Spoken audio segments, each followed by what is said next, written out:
अस्सलाम वालेकुम नाज़रीन, कैसे हैं आप लोग। उम्मीद है सब खैरियत से होंगे और हमारे जो लेक्चर चल रहे हैं उनसे में आप कुछ ना कुछ सीख रहे होंगे। इससे पहले जो हम टॉपिक पढ़ चुके हैं वो सेंट्रल नर्वस सिस्टम हम पढ़ रहे थे। उसके दो पोर्शन थे, हमने स्पाइनल कॉर्ड था और ब्रेन।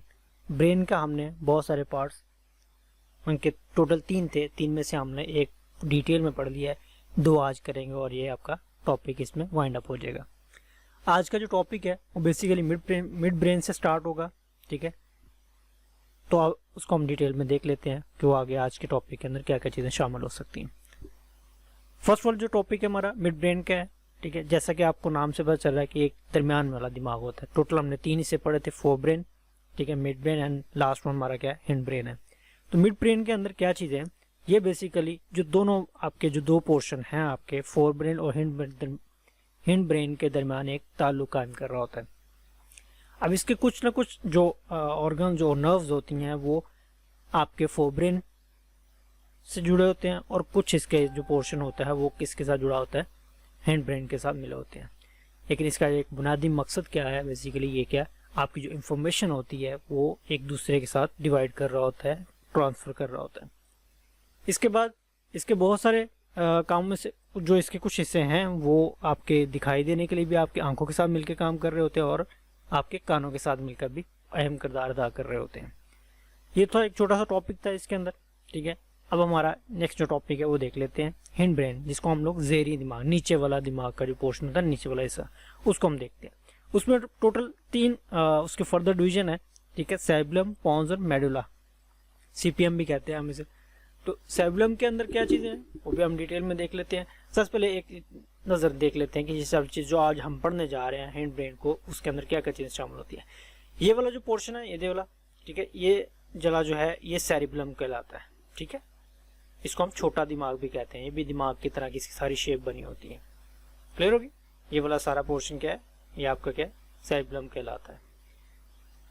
तो मैं इसको हाईलाइट करने लगा हूँ। ये वाला पोर्शन जितना भी है सारा का सारा क्या कहलाएगा, आपका सेरिबेलम कहलाएगा। उसके बाद दूसरा पोर्शन हमने पोन्स को पढ़ना है। पोन्स वाला, ये वाला हड्डी के साथ साथ जो हिस्सा है इसको हम लोग क्या कहते हैं, पोन्स कहते हैं। और इसके साथ जो नीचे वाला दोनों अतराफ के अंदर जो पोर्शन आता है, ये वाला सारे की तरह, ये कौन सा आपका मेडुला होता है। ये 3 हमने इस चीज के अंदर पढ़ने हैं।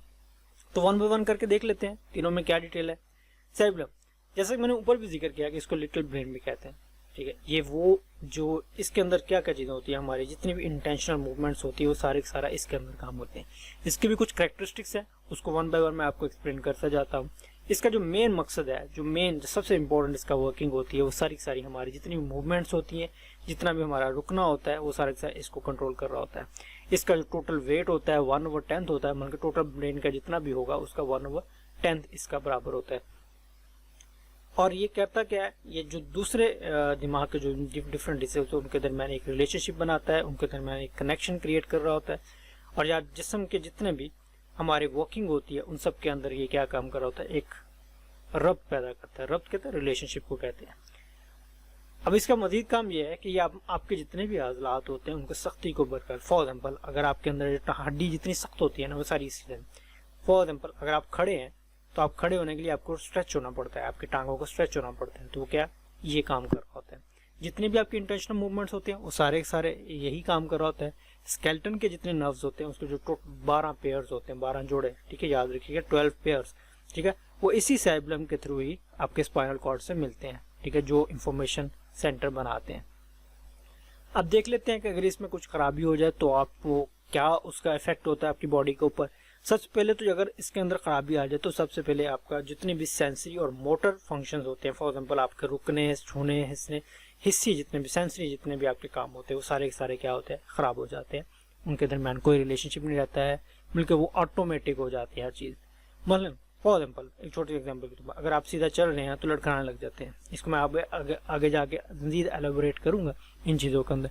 गाना गाने के लिए, ठीक है, वो सारी की सारी काम जो आप इंटेंशनली कर रहे होते हैं, जिसको आपने सीखा होता है, लर्न किया होता है, वो सारे के सारे फिर भी वो हो जाते हैं। इसकी सिंपल एग्जांपल अगर आप अपनी लाइफ के अंदर देख लें कि जो चीज़ अभी आपने सीखी नहीं होती है उसके साथ जो आप कर रहे होते हैं, जो आपको उसको सीखने के दौरान जो पीरियड्स होता है आपका, जो काम वो कर रहे थे वो सारे सारे आप इसको समझने के लिए इस्तेमाल कर सकते हैं। ठीक हो गया। उसके बाद आता है कि इसको रिफाइन मूवमेंट्स के काबिल भी नहीं रहता है, ठीक है, वो हम बाद में देख लेंगे इस चीज़ को।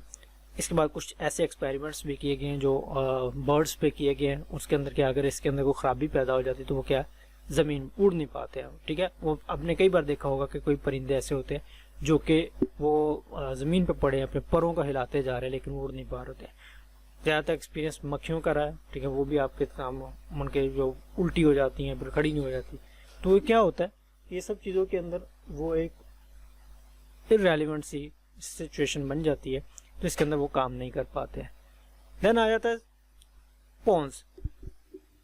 अब ये वाला जो पोर्शन होता है, ठीक है, ये सेरिबेलम के आगे वाले हिस्से में होता है, जैसे देखें ना दरमियान में एक हड्डी सी बनी होती थी, उसके साथ ये काम होता है। अब ये दोनों करता क्या है, इसका काम क्या है, जो आपके दो कुर्रे पड़े थे ना, हमने राइट और लेफ्ट जो आपने कुर्रे पड़े थे, हेमिस्फीयर जिसे कहते हैं, उसके अंदर आपको पता है कॉर्पस कॉल्सम होता है जो कि उनके दरमियान उनको जोड़े रखता है, ठीक है। और उसके बाद कॉर्टेक्स जितने सारे असाब इन दोनों को बनाते हैं। अब पोन्स का काम बेसिकली क्या होता है कि ये दोनों हेमिस्फीयर होता है उनके दरमियान एक ब्रिज बनाता है, ठीक है, रिले स्टेशन कहलाता है ये वाला। लास्ट वन टॉपिक जो है इसका वो मेडुला होता है। मेडुला क्या क्या मतलब होता है, मेडुला का जो कलर होता है वो वाइट होता है, ठीक है। इसमें निखा जो हराम मगज रीढ़ की हड्डी में जो कहते हैं, जिसे गोदा कहते हैं आप लोग, ठीक है, या बोन मैरो कहते हैं, ठीक है, वो उसके जो हड्डी के अंदर मोरे होते हैं उसके सुराखों में पाया जाता है। मोरे अगर आपने तो आप रीढ़ की हड्डी में हाथ लगा के देखेंगे ना आपको, तो आपको स्टेप्स बने नजर आएंगे, तो सारे सारे मोहरे कहलाते हैं आपके। इसके बाद इसको एक नाम और भी कहते हैं, सिरे हराम मगज भी कहते हैं, ठीक है। अब इसके अंदर क्या होता है, ये बेसिकली आपको मैं बताने लगा हूँ कि ये अनइंटेंशनल मूवमेंट्स जो होती हैं वो सारी फॉर एग्जाम्पल आपका दिल का धड़कना, आपका ब्लड प्रेशर, आपका सांस का आना जाना, आपका सोना, आपका जागना, ये सारे के सारे क्या है जो इंटरनली आपकी बॉडी के अंदर वर्किंग हो रही होती है, वो सारे के सारे क्या है अनइंटेंशनली मूवमेंट्स होती हैं, ठीक है, जिन पर आपका कोई असर नहीं होता, आपका कोई इफेक्ट नहीं करते उस चीज़ के ऊपर। उसके बाद क्या होता है कि जितनी भी आपके नर्व्स के अंदर जो सेंसरी न्यूरॉन्स, ठीक है, स्ट्रीम्स होती हैं जो हराम मगज से आती हैं, जो स्पाइनल कॉर्ड से आती हैं, वो बेसिकली मेडुला से गुजर कर ही आपके दिमाग तक जाती हैं। इसके अलावा जितने भी आपके मोटर न्यूरॉन्स होते हैं वो भी दिमाग के जिस हिस्से में जाते हैं वो भी मेडुला से ही गुजर कर, क्योंकि आपको पता है कि जो सेंसरी न्यूरॉन्स और मोटर न्यूरॉन्स इकट्ठे होते हैं जहाँ भी होते हैं, ठीक है, क्योंकि एक आपका जाने का रास्ता, एक आने का रास्ता होता है, वन वे कहते हैं हम। अब देख लेते हैं अगर इसका कोई डैमेज हो जाए तो इसका आपकी बॉडी पर क्या असर होता है। अगर मेडुला का ऊपर वाला हिस्सा जख्मी हो जाए तो दिमाग का क्या होता है, सारे जिस्म से राब्ता क्या होता है, डिस्कनेक्ट हो जाता है। फॉर एग्जाम्पल इंसान अपनी इरादी हरकत के काबिल जो पैरालिसिस की कंडीशन हो जाती है, थिंकिंग जीरो हो जाती है, ठीक है। अगर मेडुला का नीचे वाला हिस्सा खराब हो जाए तो आपके फेफड़े जो आपके लंग्स होते हैं वो डैमेज हो जाते हैं, वो अपना वर्किंग छोड़ देते हैं। इसके अलावा आपकी जो हार्ट बीट होती है वो रुक जाती है, देन वो फिर क्या होता है, एक्सपायर हो जाता है आदमी। ये था आज का टॉपिक, उम्मीद है आपको समझ में आई होगी, ठीक है। अपने फीडबैक के लिए आप मुझसे अपने व्हाट्सएप पे भी रब्ता कर सकते हैं और अपने फेसबुक के थ्रू भी मुझे कमेंट्स कर सकते हैं और मुझसे मैसेज करके मुझसे कांटेक्ट कर सकते हैं। अपने जितने भी क्वेश्चंस हों वो आप कमेंट्स में भी लिख सकते हैं, और ये जितने भी आपको मैं आपके और भी जो मेथड बता रहा हूँ, ठीक है, आप उनसे भी मुझसे कांटेक्ट कर सकते हैं। थैंक यू सो मच, अपनी दुआओं में याद रखिएगा। अल्लाह हाफिज़।